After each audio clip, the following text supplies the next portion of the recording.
Hello बच्चों, welcome back to my channel. कैसे हैं आप सब। आज की वीडियो में मैं आप लोग के लिए फर्स्ट एड एंड हेल्थ के एमसीक्यूज क्वेश्चन लेकर आई हूं। मैंने पहले भी इस पर वीडियोस डाली हुई हैं। अगर आप लोगों ने नहीं देखी हैं तो उसका लिंक आपको इस वीडियो के डिस्क्रिप्शन में मिल जाएगा, वहां से जाके देख सकते हैं।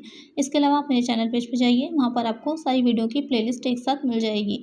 इसके अलावा और भी सब्जेक्ट जैसे कि कॉर्पोरेट अकाउंटिंग है, मैनेजमेंट अकाउंटिंग है, फाइनेंशियल अकाउंटिंग है, स्टैटिक्स है, कम्युनिकेशन है, ऑर्गेनाइजेशन है, इकोनॉमिक्स है, बहुत से सब्जेक्ट पर मैंने एमसीक्यूज वीडियो डाली हुई हैं। और भी किसी सब्जेक्ट पर अगर आपको एमसीक्यूज वीडियो चाहिए हो, डिटेल वीडियो चाहिए हो तो सब्जेक्ट का नेम मुझे कमेंट करिएगा। चैनल पर नए हो तो जल्दी से सब्सक्राइब कर लीजिए, नोटिफिकेशन बेल जरूर ऑन करिएगा और वीडियो अच्छी लगी तो लाइक करिएगा। आइए शुरू करते हैं। इससे पहले की वीडियो में 65 तक क्वेश्चंस हो गए थे। 66 क्वेश्चन लेते हैं। इन्हेलर का उपयोग डैश में किया जाता है। Inhalers are used in dash, burn, asthma, choking, no breathing. तो कौन सा सिचुएशन या कौन सी कंडीशन होती है जब इन्हेलर का यूज़ किया जाता है, तो वो हो जाता है अस्थमा। अस्थमा में इन्हेलर का यूज़ किया जाता है, तो करेक्ट आंसर हो जाएगा ऑप्शन बी। नेक्स्ट क्वेश्चन है, in each expiration we take approximately dash dash of air in. प्रत्येक उच्छ्वास में हम लगभग डैश हवा अंदर लेते हैं। तो यहाँ पर आपको बताना है जो ब्रीथिंग सिस्टम होता है, जब हम सांस लेते हैं तो एक बार सांस हम लेते हैं, इनहेल करते हैं और क्या करते हैं उसके बाद सांस को बाहर छोड़ते हैं। जब हम सांस लेते हैं तो ऑक्सीजन लेते हैं और जब सांस को बाहर छोड़ते हैं तो हो जाता है कार्बन डाइऑक्साइड बाहर निकालते हैं। तो यहाँ पर पूछ रहा है कि एक बार जब सांस को हम अंदर ले रहे होते हैं, इनहेल कर रहे होते हैं, तो कितनी हवा हम अंदर लेते हैं, तो वो हो जाती है 500 cc। तो एक आंसर हो जाएगा ऑप्शन बी। नेक्स्ट क्वेश्चन है, श्वास नली को कई सूक्ष्म शाखाओं में विभाजित किया जाता है जिन्हें कहा जाता है। The bronchi are divided into many minutes branches called dash, bronchioles, alveoli, pleura, trachea. तो यहाँ पर जो आप श्वसन नली को कई सूक्ष्म शाखाओं में विभाजित किया जाता है उन्हें आगे क्या कहा जाता है, तो वो हो जाती हैं ब्रोंकियल्स। तो यहाँ पर करेक्ट आंसर हो जाएगा ऑप्शन ए। नेक्स्ट क्वेश्चन है, श्वास द्वारा हवा अंदर लेने को क्या कहा जाता है।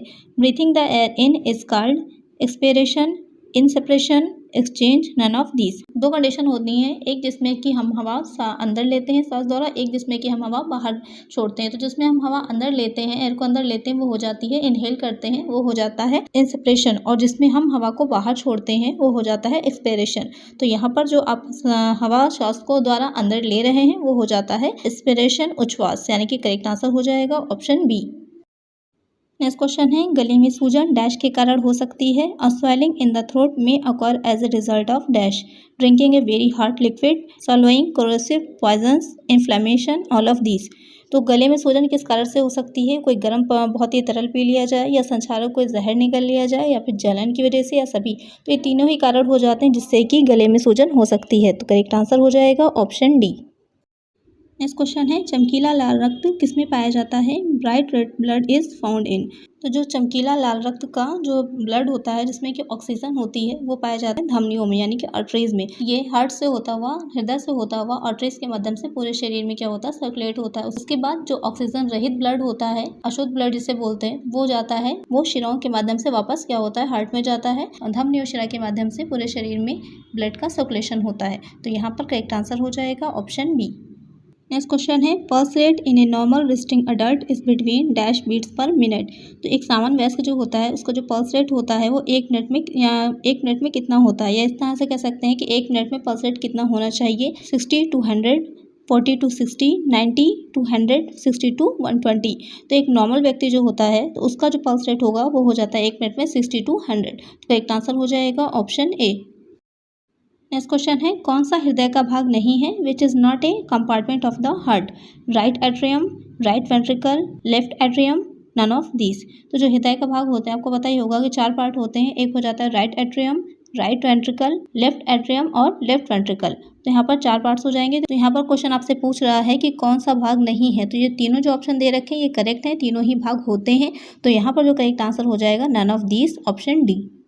नेक्स्ट क्वेश्चन है, कैरोटिड धमनी डैश हृदय के निकट एक प्रमुख धमनी है। Carotid artery in the dash is a major artery near to the heart, arm, leg, neck, abdomen.